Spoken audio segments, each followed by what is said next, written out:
सोचिए, दो ऐसे अनसुलझे मामले जिनमें दशकों तक पुलिस के हाथ बिल्कुल खाली रहे। एक मामला 20 साल पुराना, दूसरा 40 साल। मतलब पहचान पता लगने की उम्मीदें लगभग खत्म हो चुकी थीं। हाँ, बिल्कुल। और फिर अचानक से आम लोग सामने आते हैं, इंटरनेट की दुनिया में बैठे कुछ जासूस और ये जो भूले बिसरे केस थे, वो सुलझ जाते हैं। कमाल है। आज हम इन्हीं दो हैरत अंगेज कहानियों की गहराई में उतर रहे हैं। एक है ग्रेटफुल डो और दूसरी स्ट्रॉन्ग्सविल जेन डो। हाँ, ये कहानियाँ दिखाती हैं कि जब पुलिस या पारंपरिक तरीके मतलब कहीं अटक जाते हैं, तो कैसे ऑनलाइन कम्युनिटीज़ जैसे रेडिट है, वेब स्लूथ्स हैं, वो पूरी तस्वीर बदल सकती हैं। सही कहा। और हमारी आज की बातचीत का आधार कुछ यूट्यूब वीडियोस के ट्रांसक्रिप्ट्स हैं, खासकर जैसे ब्रू और कैलमिक रिस्ट चैनल हैं, जिन्होंने इन मामलों को काफी डिटेल में कवर किया है। हाँ, उन्हीं से हमने ये जानकारी ली है। तो हमारा इरादा सिर्फ कहानी सुनाना नहीं है, बल्कि ये समझना है कि ये जो क्राउड सोर्स्ड इन्वेस्टिगेशन होती है, मतलब आम लोगों की मिलकर की गई जांच, उसमें कितनी ताकत है। और ये भी कि पारंपरिक जांच कभी-कभी क्यों रुक सी जाती है और कैसे टेक्नोलॉजी और लोगों का जज्बा मिलकर गुमनाम जिंदगियों को उनकी पहचान वापस दिला सकता है। बिल्कुल। तो चलिए शुरू करते हैं ग्रेटफुल डो के रहस्य से। ठीक है।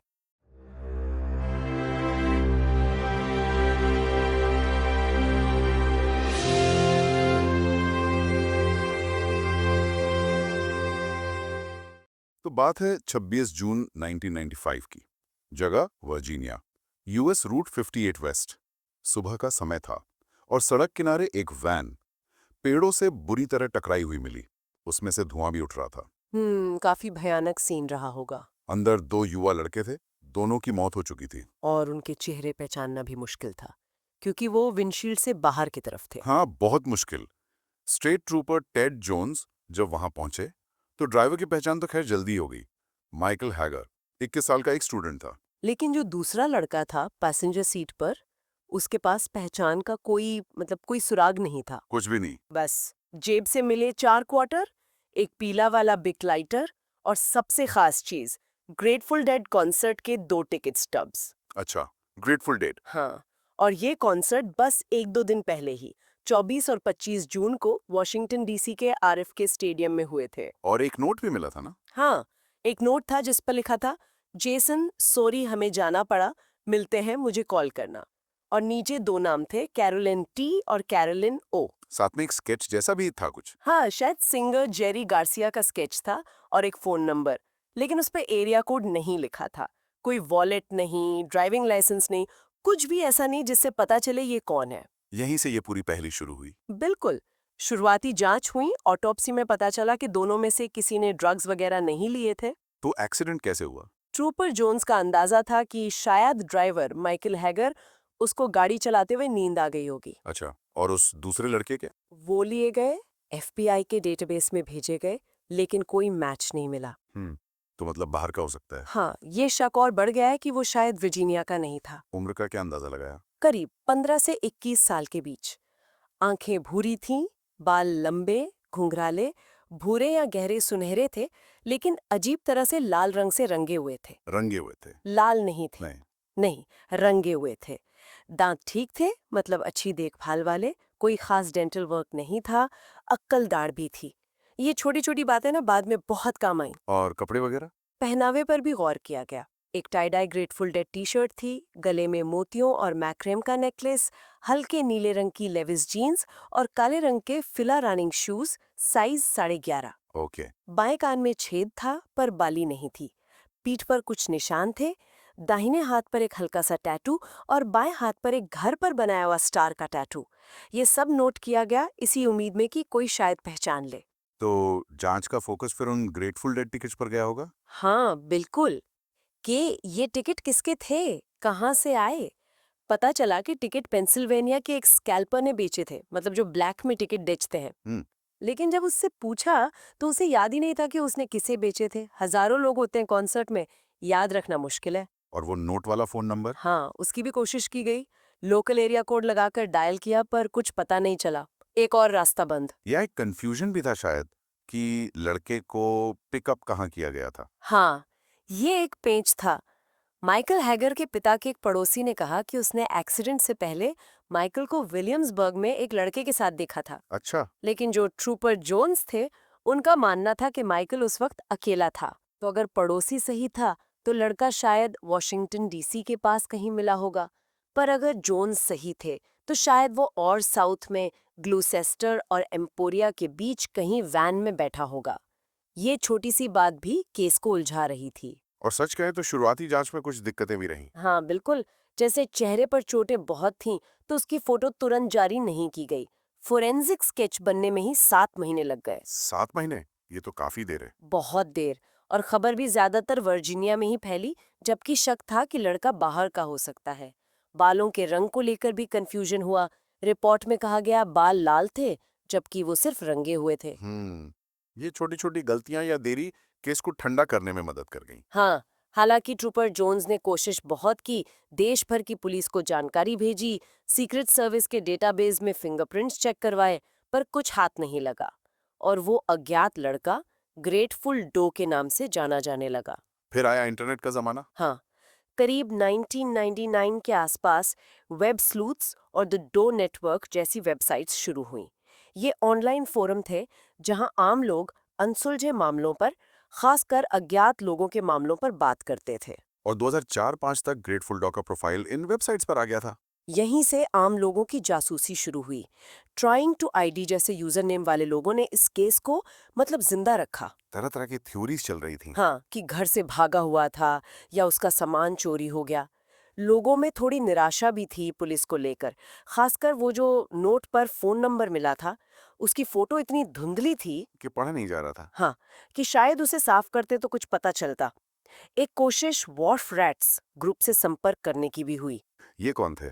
ये ग्रेटफुल डेड के फैंस डेड हेड्स का एक सपोर्ट ग्रुप था, जो नशे की लत छोड़ने में मदद करता था। इसकी फाउंडर का नाम कैरोलिन थॉमस था। अच्छा, तो क्या नोट वाली कैरोलिन टी वही थी? उनसे पूछा गया, पर उन्होंने कहा कि वो नोट वाली कैरोलिन नहीं है। एक और उम्मीद टूट गई। मामला फिर सालों तक शांत पड़ा रहा। हाँ, फिर 2012 में एक जरूरी डेवलपमेंट हुई। National centre for missing and exploited children ने ऑटोप्सी फोटो के आधार पर एक नई कंप्यूटर से बनी इमेज जारी की। ये पुराने स्केच से अलग थी। थोड़ी अलग थी, हाँ। इस पर ऑनलाइन बहस भी हुई कि कौन सी इमेज ज्यादा सही है। इसी बीच एलिसा और लिया नाम की 2 लड़कियों ने फेसबुक पर एक डेडिकेटेड पेज भी बना दिया था इस केस के लिए। लेकिन असली मोड़ कब आया? असली भूचाल आया 31 दिसंबर 2014 को। न्यू ईयर ईव पर ग्रे मेटल नाम के एक यूजर ने इमगुर, जो एक इमेज शेयरिंग साइट है, उस पर एक पोस्ट डाली। क्या था उस पोस्ट में? वो कोई ऐसी वैसी पोस्ट नहीं थी। उसमें ग्रेटफुल डो की सारी जानी मानी तस्वीरें, स्केच, सबूत, सबका एक कोलाज था। और जो टेक्स्ट था, वो ऐसे लिखा था जैसे पीड़ित खुद बोल रहा हो। क्या तुम मुझे पहचानते हो? मैं लगभग 20 साल से बिना नाम के हूँ। बहुत इमोशनल अपील थी। ओहो। और वो पोस्ट वायरल हो गई, जैसे किसी ने सोए हुए केस में जान फूंक दी हो। तो फिर? रेडिट पर इस केस का एक अलग सेक्शन बन गया। फेसबुक ग्रुप के मेंबर्स रातों रात तिगुने हो गए। अचानक एमगर, रेडिट, फेसबुक, वेबस्लूथ्स, ये सारे बड़े ऑनलाइन ग्रुप एक साथ इस एक मकसद के लिए काम करने लगे। ये क्राउडसोर्स्ड इन्वेस्टिगेशन का बेहतरीन नमूना था। इसके बाद तो सुराग मिलने शुरू हुए होंगे। बिल्कुल, जैसे सुरागों की बाढ़ आ गई। कई लोगों ने ऑनलाइन आकर कहा कि वो जेसन नाम के ग्रेटफुल डेड फैन को जानते हैं, जो लापता हो गया था, खासकर मर्टल बीच, साउथ कैरोलिना से। Myrtle Beach. हाँ, फिर एक पुराना रूममेट सामने आया, जिसने 1994-95 की कुछ तस्वीरें शेयर की। उसने बताया कि जेसन मर्टल बीच में रहता था, बिंदास था, सर्फिंग पसंद थी, पक्का डेडहेड था, मैकडॉनल्ड्स में काम करता था और 1995 की शुरुआत में अचानक कहीं चला गया था। तो क्या ये वही जेसन था? ये सवाल सबके मन में था। और फिर वो पल आया जिसका सबको इंतजार था। इन्हीं तस्वीरों को देखकर साउथ कैरोलिना के एक आदमी ने अपनी माँ मार्गरेटा इवेंस को फोन किया। अच्छा। मार्गरेटा ने वो तस्वीरें देखी और फिर उस फेसबुक ग्रुप पर एक मैसेज पोस्ट किया, जिसने सबको हैरान कर दिया। हे भगवान, ये मेरा बेटा जेसन कैलाहन है। मैं इतने सालों से उसे ढूंढ रही थी। आखिरकार। लेकिन एक मिनट, अगर वो उनका बेटा था तो उन्होंने गुमशुदगी की रिपोर्ट क्यों नहीं लिखवाई थी इतने साल? हाँ, ये बड़ा सवाल था। मार्गरेटा ने बताया कि उस वक्त उन्हें समझ नहीं आया कि किस पुलिस डिपार्टमेंट में रिपोर्ट करें, क्योंकि जेसन पूरे देश में घूमता रहता था। उन्हें ये भी उम्मीद थी कि शायद वो कहीं अपनी मर्जी से खुशी से रह रहा होगा। और एक कड़वी सच्चाई ये भी है कि उस जमाने में पुलिस अक्सर घर से भागे हुए टीनेजर्स की रिपोर्ट को बहुत सीरियसली नहीं लेती थी। यानी सिस्टम की कुछ कमियां और परिवार की अपनी परिस्थितियां दोनों ने मिलकर रिपोर्टिंग में रुकावट डाली। हाँ, अब पहचान कंफर्म करने के लिए डीएनए टेस्ट होना था। मार्गरेटा ने अपना डीएनए सैंपल दिया, लेकिन शुरू में नतीजा पक्का नहीं था, क्यों? क्योंकि डीएनए माँ और पिता दोनों से आता है और जेसन के पिता की 2009 में मौत हो चुकी थी। ओहो, तो फिर? तो जांच करने वालों को पिता के परिवार वालों को ढूंढना पड़ा। जेसन की 2 सौतेली बहनें मिली, एक सौतेला भाई और एक चचेरा भाई। उनसे भी डीएनए सैंपल लिए गए। ये थोड़ा मुश्किल काम था, पर जरूरी था। और आखिरकार महीनों के इंतजार के बाद दिसंबर 2015 में एक्सीडेंट के ठीक 20 साल बाद डीएनए मैच कंफर्म हो गया। हाँ, ग्रेटफुल डो का असली नाम जेसन कैलेहैन था। उसे उसकी पहचान वापस मिल गई। परिवार को बहुत सुकून मिला होगा। बिल्कुल। उन्होंने उन सभी ऑनलाइन कम्युनिटीज और जासूसों का शुक्रिया अदा किया जिन्होंने हार नहीं मानी थी। ये केस एक सबूत बन गया कि कैसे आम लोग मिलकर वो कर सकते हैं जो शायद अकेला सिस्टम न कर पाए। और इसने लापता लोगों की रिपोर्टिंग की अहमियत को भी उजागर किया। सही कहा। और उम्मीद जगाई कि वेब स्लूथ्स जैसे मंचों को पुलिस एक जरूरी संसाधन के रूप में देखेगी। वाकई जेसन कैलाहान की कहानी दिखाती है कि इंटरनेट की दुनिया में जुनून और सहयोग कैसे दशकों पुराने रहस्य सुलझा सकता है। लेकिन हर मामला ऐसा नहीं होता। कभी कभी सफलता एक अकेली चिंगारी से शुरू होती है। हाँ, जैसे कि स्ट्रॉन्ग्सविल जेन डो के मामले में हुआ। ये कहानी भी कम दिलचस्प नहीं है और इसकी शुरुआत होती है एक जिज्ञासु स्टूडेंट से। साल 2014, Cleveland State University. Christina Skates नाम की एक स्टूडेंट थी। उसे लोकल हिस्ट्री में दिलचस्पी थी। वो पास के हाईलैंड व्यू कब्रिस्तान के रिकॉर्ड देख रही थी। तभी उसकी नजर एक अजीब सी एंट्री पर पड़ी। सफेद महिला की हड्डियां 82483। मृत्यु की तारीख थी 5 फरवरी 1975। कोई नाम नहीं, कुछ नहीं, बस हड्डियों का एक नंबर। क्रिस्टीना को ये बात अजीब लगी। हाँ, कि ये कौन थी, क्या कहानी थी इसकी। उसने कब्रिस्तान वालों से पूछा, लोकल पुलिस से पता किया, पर किसी के पास कोई जवाब नहीं था, जैसे सब भूल चुके थे। तो उसने क्या किया? निराश होकर क्रिस्टीना ने अपनी इस खोज और परेशानी के बारे में रेडिट पर पोस्ट किया, खासकर अनसॉल्व मिस्ट्रीज सबरेडिट पर। उसका यूजर नेम था कॉल मी आइस। उसे शायद पता नहीं था कि उसकी ये पोस्ट 40 साल पुरानी एक पहेली को सुलझाने का पहला कदम बनेगी। तो असल में 1975 में क्या हुआ था? फरवरी 1975 में ओहायो के स्ट्रॉन्ग्सविल शहर के पास रॉकी रिवर रिजर्वेशन पार्क में 3 टीनेजर्स को नदी किनारे मिट्टी में आधा दबा हुआ एक कंकाल मिला। उन्होंने फौरन पुलिस को बताया। फोरेंसिक जांच शुरू हुई। पता चला कि एक जवान औरत के अवशेष थे। उम्र करीब 17 से 23 साल रही होगी। और कुछ पता चला? कद काफी छोटा था, लगभग 5 फुट 1 इंच। वजन भी 110 या 120 पाउंड के आसपास। जांचकर्ताओं को लगा कि उसकी हत्या कुछ महीने पहले हुई थी और मौत का कारण था सिर में लगी एक गोली। लेकिन पहचान? वही मुश्किल थी। कंकाल पूरा नहीं था, जबड़ा गायब था, सिर्फ 5 दांत मिले और एक अकलदार जो अभी निकली नहीं थी। पहचान बताने वाला कोई सामान, कपड़ा, गहना कुछ नहीं मिला। उस समय पैटी हर्स्ट वाला मामला चल रहा था ना? हाँ, बिल्कुल। वो अखबार वाले विलियम रैंडोल्फ हर्स्ट की पोती थी, जिसका 1974 में किडनैप हुआ था और खबरें थीं कि उसे क्लीवलैंड एरिया में देखा गया था। तो पुलिस ने सोचा कहीं ये पैटी हर्स्ट तो नहीं। पर वो नहीं थी। नहीं, डेंटल रिकॉर्ड्स मैच नहीं हुए और इसके बाद जांच लगभग रुक सी गई। कोई नया सुराग नहीं, लापता लोगों की रिपोर्ट से कोई मेल नहीं। कोई अहोगा काउंटी कोरोनर ऑफिस ने कहा, भाई हमारे पास अब कोई लीड नहीं है, मामला बंद। और फिर वो दफनाने को लेकर कुछ अजीब हुआ था। हाँ, ये बड़ी अजीब बात थी। स्ट्रॉन्ग्सविल शहर, क्लीवलैंड शहर और कुयाहोगा काउंटी के बीच इस बात पर बहस होने लगी कि इन अनजान अवशेषों को दफनाने का $100 का खर्चा कौन देगा। सिर्फ $100 के लिए? हाँ, आखिर में उसे हाईलैंड व्यू कब्रिस्तान के पॉटरफील्ड में, जहां लावारिस या गरीब लोगों को दफनाते हैं, एक बिना नाम की कब्र में दफना दिया गया। उसकी पहचान बस एक नंबर रह गई, 82483। 40 साल तक? हाँ, 40 साल बाद क्रिस्टीना स्केट्स की वो रेडिट पोस्ट आई जिसने इस भूले हुए केस में फिर से जान डाली। उसने वेब स्लूथ्स जैसे दूसरे फोरम पर भी जानकारी शेयर की और उसने एक और चौंकाने वाली बात पता लगाई क्या?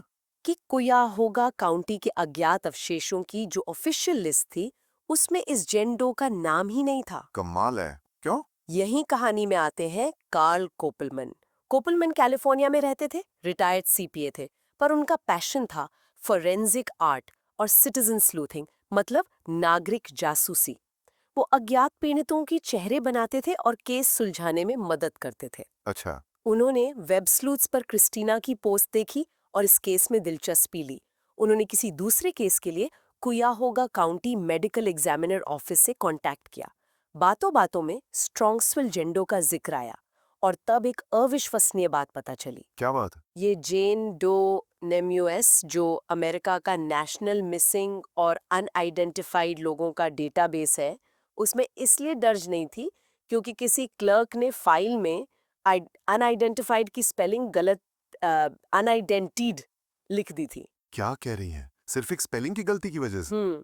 सोचिए, एक टाइपिंग की गलती ने उस महिला को नेशनल डेटाबेस से सालों तक बाहर रखा। यकीन नहीं होता। खैर, कोपलमैन ने ये गलती ठीक करवाई हम्म, और केस आखिरकार नेम्यूएस में दर्ज हो गया।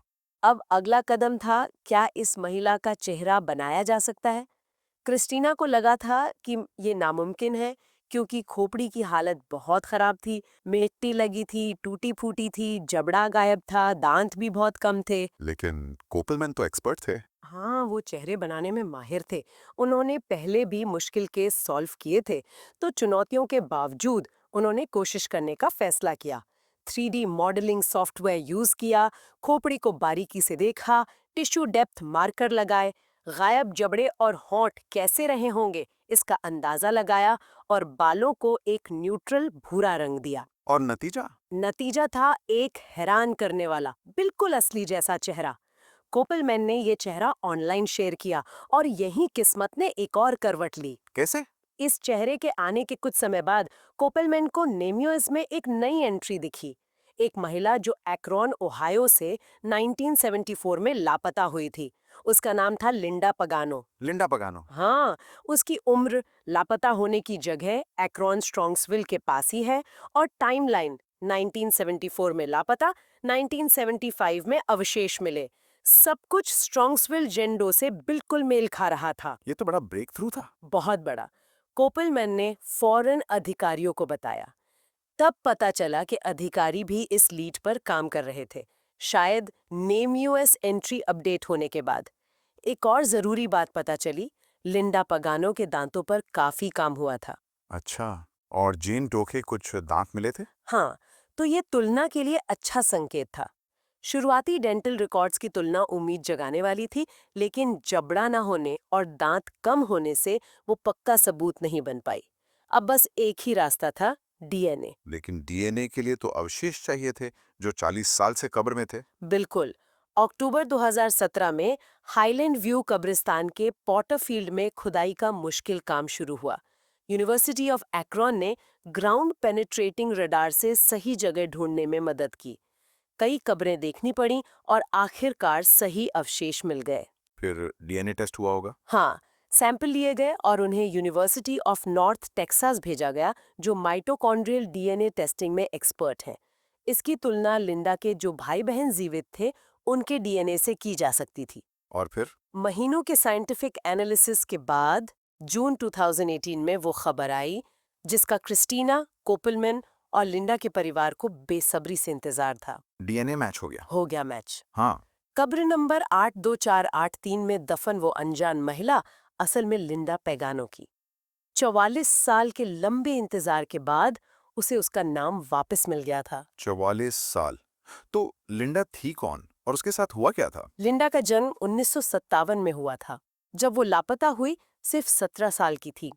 कद छोटा था, करीब 4 फुट 10 इंच, इसलिए दोस्त उसे प्यार से या मजाक में मिच बुलाते थे। मिच। हाँ, लोग उसे एक ईमानदार, मेहनती और थोड़ी आजाद ख्यालों वाली लड़की की तरह याद करते हैं। सुनहरे बाल थे, नीली आंखें थीं, A&W रेस्टोरेंट में काम करती थी और अपनी कमाई से उसने एक फोर्ड मस्टैंग कार खरीदी थी जो उसे बहुत पसंद थी। तो आखिरी दिन क्या हुआ था? वो तारीख थी 31 अगस्त 1974। उस रात वो क्लीवलैंड स्टेडियम में अपने बॉयफ्रेंड स्टीव विल्सन और कुछ दोस्तों के साथ Crosby stills Nash and young का कॉन्सर्ट देखने गई थी। हम्म, वो सुबह करीब 4 बजे घर लौटे। घर पर उसका सौतेला पिता था, बायरन क्लैफलिन। परिवार और दोस्तों के मुताबिक क्लैफलिन का मिजाज गुस्सैल था और वो शराब पीकर अक्सर हिंसक हो जाता था। अच्छा। क्लैफलिन ने बाद में पुलिस को बताया कि उस रात उसका लिंडा से झगड़ा हुआ क्योंकि वो देर से लौटी थी। गुस्से में उसने लिंडा को घर से निकल जाने को कहा। क्या? आधी रात को हाँ। लिंडा बिना कोई एक्स्ट्रा कपड़े या पैसे लिए अपनी प्यारी मस्टैंग कार भी वहीं छोड़कर घर से निकल गई और फिर वो कभी वापस नहीं लौटी। ये यकीन करना मुश्किल है कि कोई पिता ऐसा करे। परिवार ने ढूंढा नहीं? बहुत ढूंढा, पोस्टर लगाए। उसके भाई माइक पगानो ने तो 1975 में पुलिस को फोन भी किया था, जब स्ट्रॉन्ग्सविल में वो अवशेष मिले थे, ये बताने के लिए कि ये उसकी बहन हो सकती है। तो पुलिस ने क्या किया? पुलिस ने उसकी बात टाल दी। कहा कि अवशेष थोड़ी ज्यादा उम्र की महिला के लग रहे हैं। कोई फॉलो अप नहीं किया। सोचिए, अगर उस वक्त ध्यान दिया होता तो शायद ये केस 40 साल पहले ही सुलझ जाता। हाँ, ये तो सिस्टम की एक और बड़ी चूक थी। बिल्कुल। अब जब लिंडा की पहचान हो गई तो परिवार को कुछ शांति मिली। हालांकि दुख की बात ये थी कि उसकी माँ, जिनकी 2012 में मौत हो गई थी, ये दिन देखने के लिए जिंदा नहीं थी। सितंबर 2018 में लिंडा का आखिरकार सही तरीके से अंतिम संस्कार किया गया। लेकिन उसकी हत्या कर रहस्य। वो आज भी अनसुलझा है। मुख्य शक हमेशा सौतेले पिता बायरन क्लैफलिन पर ही रहा, लेकिन उसकी मौत 1990 में हो चुकी है। इतने साल बीत गए, सबूत नहीं है, मुख्य संदिग्ध मर चुका है। अब कातिल का पता लगना लगभग नामुमकिन है। और उसका बॉयफ्रेंड स्टीव विल्सन? वो भी सालों से लापता है। उसका क्या हुआ, ये भी एक रहस्य है। लिंडा का मामला तो कई स्तरों पर सिस्टम की कमियों को दिखाता है। वो स्पेलिंग की गलती, जुरिस्डिक्शन के मसले, पुलिस का परिवार की बात को नजरअंदाज करना। हाँ, बहुत कुछ। तो ये थे दो मामले, जेसन कैलाहन और लिंडा पिगानो। दोनों दशकों तक गुमनाम रहे और दोनों को उनकी पहचान वापस दिलाने में इंटरनेट और आम लोगों की लगन ने बहुत अहम भूमिका निभाई। लेकिन दोनों के रास्ते थोड़े अलग थे ना? हाँ, जेसन के केस में कामयाबी एक वायरल पोस्ट और कई ऑनलाइन कम्युनिटीज के मिले जुले, मतलब बड़े पैमाने पर प्रयास से मिली। हजारों लोगों ने जानकारी शेयर की, सुरागों पर काम किया। और लिंडा के मामले में? लिंडा के मामले में क्रिस्टीना स्केट्स की वो शुरुआती जिज्ञासा और फिर कार्ल कोपलमैन का खास हुनर, वो डेटाबेस की गलती पकड़ना और फिर चेहरे का पुनर्निर्माण करना, वो ज्यादा निर्णायक साबित हुआ। एक व्यक्ति की लगन ने केस को फिर से जिंदा कर दिया। लेकिन दोनों ही मामलों में एक बात कॉमन थी कि शुरुआती आधिकारिक जांच में कहीं ना कहीं कोई कमी रह गई थी। बिल्कुल। चाहे वो जानकारी शेयर करने में देरी हो, या सबूतों को नजरअंदाज करना हो, या बस साधनों की कमी हो। और यहीं पर इन ऑनलाइन जासूसों ने कदम रखा। हाँ, इन ऑनलाइन प्लेटफॉर्म्स ने वो मुमकिन कर दिया जो शायद पहले नहीं था। दुनिया भर के लोग एक साथ जानकारी शेयर कर सकते हैं, अलग अलग एक्सपर्टीज का इस्तेमाल कर सकते हैं। जैसे कोई वंशावली में माहिर है, कोई चेहरे बनाने में, या किसी को किसी खास कल्चर की जानकारी है। और सबसे बड़ी बात, हार ना मानने वाला जज्बा, तब भी जब सारे आधिकारिक रास्ते बंद नजर आ रहे हों। और टेक्नोलॉजी का भी बड़ा हाथ रहा। हाँ, नेमियोस जैसे डेटाबेस, डीएनए टेस्टिंग की एडवांस टेक्निकें, 3D फेशियल रिकंस्ट्रक्शन सॉफ्टवेयर, इन सब ने इन पहेलियों को सुलझाने में मदद की। लेकिन टेक्नोलॉजी अकेली काफी नहीं है, उसे चलाने वाले इंसान और उनका मकसद अहम है। सही कहा। इन सब के पीछे वो मानवीय भावना थी, परिवारों के लिए जवाब खोजने की इच्छा, गुमनाम पीड़ितों को उनका नाम और इज्जत वापस दिलाने का जुनून, और शायद कहीं ना कहीं सिस्टम की खामियों को ठीक करने की कोशिश भी। ये जो शौकिया जासूस होते हैं, ये घंटों मेहनत करते हैं बिना किसी पैसे के, सिर्फ इसलिए कि उन्हें लगता है कि हर जिंदगी कीमती है। ये मामले हमें ऑनलाइन सामूहिक कार्रवाई की जबरदस्त ताकत दिखाते हैं, लेकिन साथ ही ये हमें उन आधिकारिक सिस्टम्स की कमजोरियों की भी याद दिलाते हैं जिन पर हम निर्भर हैं। ये सोचने पर मजबूर करता है। कि न जाने और कितनी अनकही कहानियां, कितने बिना नाम वाले चेहरे पुरानी फाइलों में धूल खा रहे होंगे, या किसी डेटाबेस की गलत एंट्री में खो गए होंगे। कितनी ही जिंदगियां शायद बस एक जिज्ञासु नजर का, या एक टाइपिंग की गलती सुधरने का, या एक समर्पित ऑनलाइन कम्युनिटी के ध्यान में आने का इंतजार कर रही होंगी। और बड़ा सवाल यह है कि हम भविष्य में आधिकारिक जांच और जनता की इस सामूहिक समझ और जुनून के बीच के फासले को कैसे बेहतर तरीके से कम कर सकते हैं? ताकि जेसन कलाहान और लिंडा पगानो जैसी कहानियों को अपनी पहचान वापस पाने के लिए दशकों का इंतजार ना करना पड़े। ये एक विचार है जिस पर हम सभी को सोचने की जरूरत है।